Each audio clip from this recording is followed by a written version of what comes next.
E prontamente convido para tomar a palavra o Everton Martins, da MSL, e dar continuidade ao nosso painel, por favor.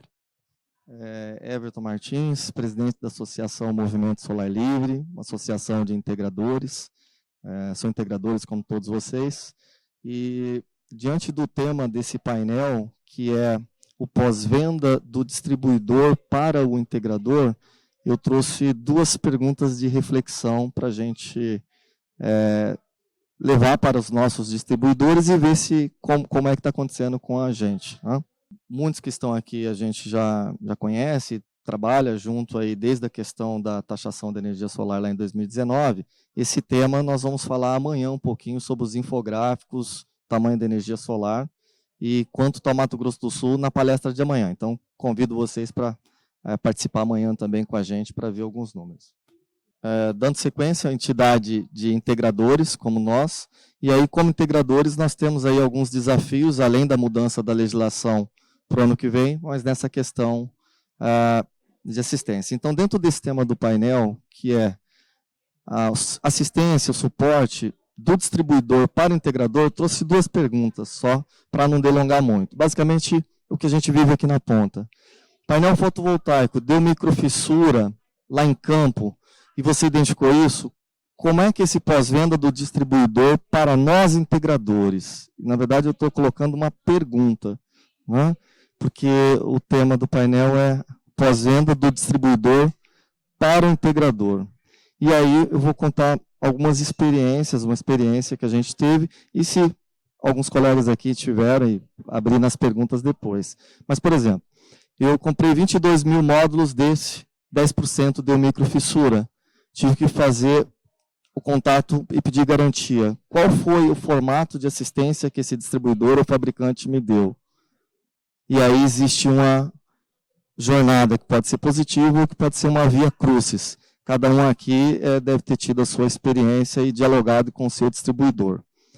As primeiras experiências que eu tive que mandar para a USP para fazer um laudo e comprovar que essa microfissura veio da fabricação, por exemplo. Feito o laudo, você paga o custo disso, paga o transporte e depois apresenta para o fabricante. No caso, primeiro você tenta com o distribuidor vai para o fabricante. Mas tem um ponto-chave aí.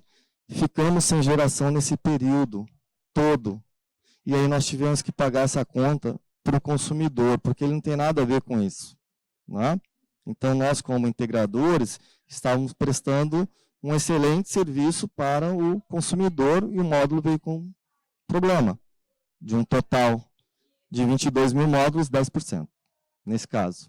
Então, nós seguimos esse caminho. O fabricante, o distribuidor, por sua vez, atendeu, mas fez as exigências que o fabricante também lhe colocou. E aí vem o mérito de uma outra variável, é o seguro, que fica na outra ponta para acionar. Então, isso teve um caso que foi em 2014, e depois outros casos mais à frente, que o comportamento do relacionamento foi melhorando. Mas naquele primeiro momento, o fabricante disse que foi no transporte. Se vira. Então, essa foi uma experiência lá em 2014. Né? Então, a gente tem plantas de 2011 para cá. Né? Já agora, mais recentemente, já houve a troca do container inteiro sem muito questionamento. Aí eu não sei se é porque a gente conhece, tem mais tempo de mercado e consegue ligar direto para o presidente e conversar, mas houve então a troca pelo mesmo problema e não entrou no mérito de transporte. Porque quando descarregou, nós tivemos que fazer já gato escaldado já tem uma outra experiência, já fez a vistoria em tudo na descarga, já devolveu na própria carreta e falou, não recebo isso. Mas só estou deixando aqui mais a título de pergunta, se essa experiência vocês também passam com o distribuidor ou com o fabricante. Uma situação mais recente, sem entrar em mérito de marca, essa foto aqui ela é meramente ilustrativa, mas isso com diversas marcas, não só com essa que vocês conhecem o layout dessa foto, apesar da marca estar tampada, mas com diversas marcas. O inversor, e digo isso desde marca premium até marca não tão referência de mercado ou entrante, tá? Duas experiências. No caso do inversor, ele deu defeito e ele parou a geração do cliente. Imediatamente o integrador está monitorando a planta, já foi no local. Chegando no local, detectou que o inversor estava com problema. Liga para o distribuidor, entre os maiores do Brasil, tá? E, olha, está com defeito. Aguarda 5 dias para fazer o teste em campo. Só que esse integrador ele tem um laboratório de eletrônica de potência. Ele dá manutenção de inversores de uma outra marca, troca transistor de potência, de GBT e tudo mais. Então, é um integrador que já faz isso há muitos anos. Certifica inversor e etc. Mas o distribuidor disse não, só pode fazer o teste, só terá validade se for feito no local. A mesma consequência do painel. Ficou sem geração de energia durante aquele período até ter disponibilidade de uma pessoa do suporte. Atendeu, não deixou de atender, houve o atendimento, não é esse o mérito. Tá? Mas ficou sem geração de energia. Consequência, o consumidor pediu ressarcimento do período sem geração. Houve o teste remoto, em parceria com o distribuidor, foi detectado que realmente estava com problema e foi trocado.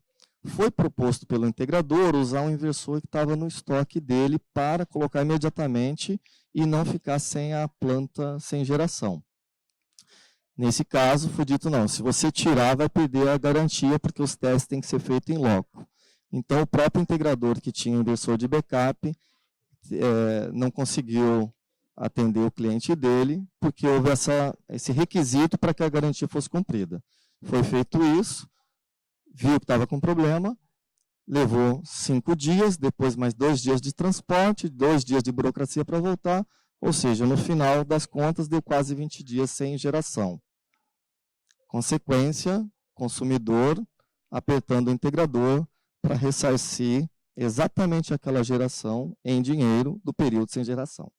Então, eu trouxe esses 2 casos mais para compartilhar com os colegas integradores sobre o ponto de vista de como nós nos relacionamos com os distribuidores e com os fabricantes para tentar melhorar aqui na ponta da linha como é que a gente consegue agilizar isso para que o consumidor que só enxerga o integrador na ponta como ponto de contato possa ter um ponto de vista mais positivo, mais dinâmico sobre essa pauta. Basicamente é isso. Agradeço a todos e ficamos abertos nas perguntas aí do painel. Deixo o contato aqui para vocês.